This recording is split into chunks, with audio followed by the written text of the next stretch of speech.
통증이 뭐냐면은 거의 90% 이상이 선천성 아토피.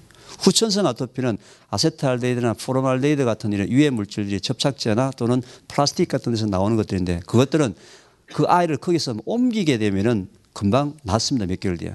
옮겨도 낫지 않은 아이들은 거의 대개다가 엄마 뱃속에서 10개월 동안 임신해가 있는 동안에 엄마 몸속에 있는 노폐물들이 탯줄과 양수를 통해서 아이들한테 전달된 부끄러운 유산이에요. 특히 저는 가임기에는 20대 30대 여성들은 진짜 몸은 자기의 몸이 아니라 2세한테 물려줄 2세한테 자기 자신의 것을 전달해 줄 몸이기 때문에 몸 관리를 철저하게 해야 된다. 그래서 보통 저는 이제 이런 강의를 가게 되면 20대 이제 30대 가임기에 있는 여성들이 보게 되면 남편들은 무조건 제일 좋은 음식은 누가 먹어야 된다고요? 와이프가 먹어야 돼요. 먼저. 와이프 먼저 먹고. 네. 누구를 좋게 나쁘게 대접하고 그런 차원이 아니라 이건 팩트예요. 근데 거의 대부분의 아토피 환자의 거의 대부분 다가 엄마가 몸 관리를 제대로 못했다는 거예요. 엄마가. 그래서 초등학교 아이들 엄마가 더 문제예요. 30대가. 30대 엄마가 몸이 굉장히 오염이 되어 있다. 50대보다는. 근데 더 나쁜 통계는요. 암 만성질환 발생 증가 숫자가 미국이나 한국이나 계속 증가를 하고 있다는 거예요. 지난 5년 10년 동안에. 그렇게 많은 치료를 하고 그렇게 많은 연구를 해서 신약들이 그렇게 많이 개발이 되고 있는데도 불구하고 암과 크로닉 디지즈, 만성질환과 생활습관병에 관련되는 병들은 한국이나 미국이나 관련 없이 아주 급속도로 증가를 하고 있습니다. 평균 수명, 미국도 평균 수명이 많이 증가했죠. 한국도 평균 수명이 많이 증가했습니다. 보건복지부 발표에 하면은 우리나라 여성이 80세까지 산다 이래 됐습니다. 근데 발표하지 않은 통계가 뭐냐면 건강 수명입니다. 건강 수명은 건강하게 사는 수명이에요. 아무런 문제 없이. 우리나라는 현재 평균 수명과 건강 수명의 차이가 13살입니다. 그럼 80세까지 사는데 67세까지는 건강하게 살다가 나머지 13년은 호흡기 붙이고 노인병원에서 생명만 유지가 되고 있다는 겁니다. 좋은 것은 건강 수명도 늘면서 평균 수명이 같이 늘어야 되는데 우리나라는 현재 평균 수명 늘면서 건강 수명 줄어들어가고 있어요. 그게 뭡니까? 돈이 많다는 겁니다. 과거보다 노인병원이 많이 생겼다는 겁니다. 옛날 같으면 다 돌아가실 분들이 지금은 저는 노인병원에서 수명만 연장이 되고 있는 분들이 숫자가 계속 늘어나고 있습니다. 건강수명도 같이 늘어나야 되거든요. 더 안타까운 건 말이죠. 우리나라의 성인 자살률, 아까 목사님 말씀하셨다시피 성인 자살률이 OECD 국가 중에서 여성이 1위입니다. 남성 3위, 토탈 성인 자살률이 OECD 국가 중 1위입니다. 양주 소비량 전 세계 1위. 출산율 전 세계 186개국 중에서 184등 OECD 국가 중에서 꼴찌.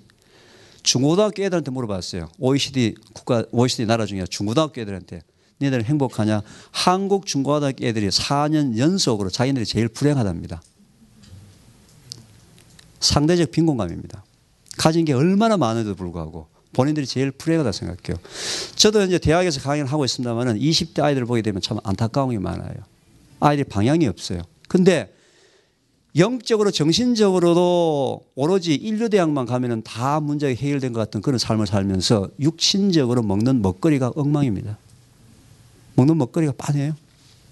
손을 꽂으면요. 더 안타까운 건요. OECD 국가 중에서 결핵 환자가 한국이 제일 많습니다. 10만 명당 78명. 일본 15명, 미국 5명, 중국도 74명밖에 되지 않는데 더 안타까운 건요. 20대가 우리나라에서 제일 많아요. 결핵 환자가. 저게 뭐예요? 면역력이 계속 떨어지고 있다는 겁니다.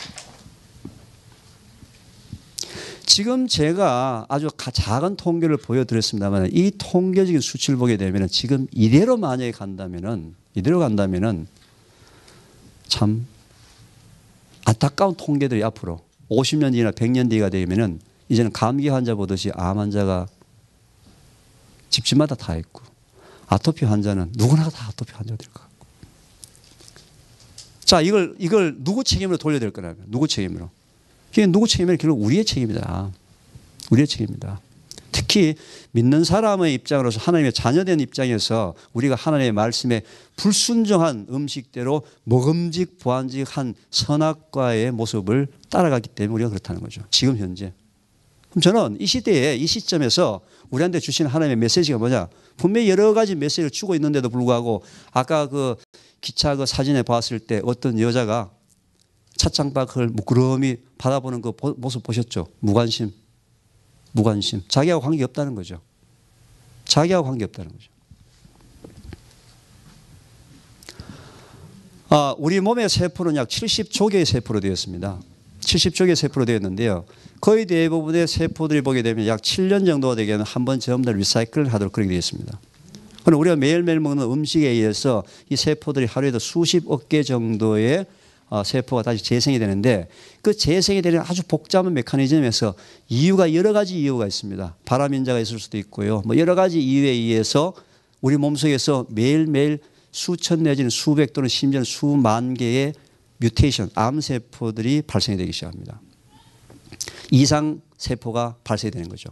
그럼 이상세포가 발생이 되면은 만약에 우리 면역 시스템이 완벽하게 되어 있다면 그걸 이상세포를 다 잡아먹습니다. 내추럴 킬러 셀이라든지 대식세포라든지 임파구라든지 백혈구라든지 이런 것들 다 잡아먹어버리는데 어떤 경우인지 모르지만 우리의 면역 시스템이 그 당시에 약화되어 있을 때는 저 세포들이 증식을 하기 시작합니다. 증식을 해서 어디까지 증식하느냐? 흔히 우리가 얘기해서 CT나 엑스레이나 MRI에 발견될 때까지 저 세포가 서서히 증식해서 이때 발견되면 우리가 이 사람을 환자라고 부르고요. 병원에서 소위 표준치료가 시작됩니다. 수술요법, 키모테라피, 항암요법, 레디에이션, 방사선요법 세 가지가 가장 기본적인 표준치료죠. 표준치료를 하는 동안에는 암의 증식 속도가 급격하게 줄어들기 시작합니다. 그런데 수천 개에서 수만 개에서 CT나 엑스레이나 MRI에 잡힐 때까지 아주 작은 양의 암세포를 얼리 디텍션하는 검사 방법이 있으면 좋겠는데 아주 국한되어 있습니다. 몇 가지 전립선 같은 경우 혈액을 통해서 효소 반응을 통해서 발견한 것 이외에는 나머지는 거의 발견할 수가 현재는 없습니다. 저희 같은 과학자들이 혈액 속에서 그런 초기 진단할 수 있는 바이오마커를 찾으려고 굉장히 현재 저희들이 노력을 많이 하고 있습니다만 아직까지 거의 많이 없어요. 그러면은 걸리는 시간이 평균적으로 보게 되면 대개 5년에서 10년 정도를 보거든요. 그럼 이 사람들은 환자입니까? 환자 아닙니까? 환자예요. 환자인데도 불구하고 어떤 환자? 비인지 환자. 내가 환자인지도 모르는 사람이라는 거죠. 내가 환자인지도 모른다는 거죠. 그런데 저는 저 비인지 환자의 숫자가 점점 더 늘어나고 있다. 그럼 저 사람들이 자기가 비인지 환자인지도 모르고 내 몸속에서 암세포가 계속 증식을 하고 있는데 그걸 막을 방법이 뭐냐? 하나님이 원래 우리한테 허락하신 면역 시스템이다. 저는 그렇게 주장을 합니다. 어떻게 하든지 하나님이 주신 면역 시스템을 회복을 시키고 유지를 하는 방법대로 우리가 살아야지만 저 비인지 환자가 더 이상 고통을 겪지 않을 텐데도 불구하고 저 사람은 자기가 환자인지도 몰라요. 그래서 저희 그 사명이 하나님께서 주신 소명이 어디에 맞춰져 있느냐? 저는 자라나는 우리 젊은이들, 10대, 20대 아이들 또는 비인지 환자인지도 모르고 지금 현재 자기의 몸을 하나님의 성령이 가는 성질을 제멋대로 관리하는 하나님의 자녀들에게 어떻게 하면은 하나님이 주신 면역력을 회복하는 방법을 배워서 진짜 영육간에 말로만 아니고 기도 제목 할 때마다 영육간의 강건함을 주시옵소서, 영육간의 강건함을 주시옵소서. 기도 제목 그렇게 하는데 실제로 노력은 하나도 안 하면서 실질적으로 영육간의 강건함을 누릴 수 있는 그런 다음 세대, 우리 다음 세대 젊은이들한테 뭔가 해야 될 일이 있지 않겠느냐. 저의 소명 그거라고 생각합니다. 물론 여기 앉아 계신 분들이나 제가 건강을 유지해서 가는 부분도 하나님께서 허락하시겠지만 저는 더 큰 사명을 다음 세대에게 또는 이렇게 자기가 비인지 환자인지도 모르고 있는 사람들에게 하나님의 말씀에 순종하는 방법이 진짜 이길 수 있는 방법이다.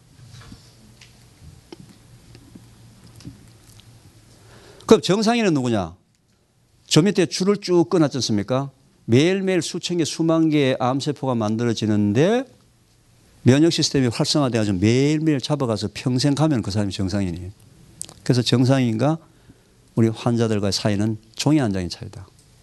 뭐 특별히 그 사람이 뭐가 잘못해가지고 그런 게 아니라는 거죠. 우리가 그런 시각에서 그분들과 같이 할 수 있는 그런 그 공감대 형성이 또 필요하다. 예.